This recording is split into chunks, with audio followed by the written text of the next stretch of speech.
Patuloy ang pinaigting na kampanya laban sa iligal na droga ng Police Regional Office Cordillera Administrative Region matapos madiskubre at masunog ang tinatayang 10,400,000 pesos na halaga ng marijuana sa inilunsad na Marijuana Eradication Operation sa lalawigan ng Kalinga.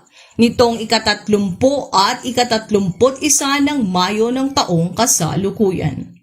Batay sa ulat ng Regional Operations Division ng ProCar, isang 10,000 square meters na plantasyon na natamnan ng 260,000 marijuana seedlings na may standard drug price na 10,400,000 pesos ang nadiskubre sa Barangay Lukong sa bayan ng Tinglayan.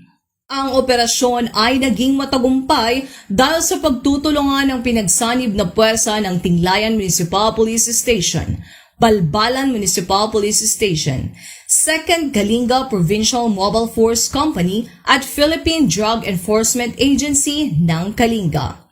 Lahat ng mga nadiskubreng marijuana ay agad na binunot at sinunog matapos ang kaukulang dokumentasyon.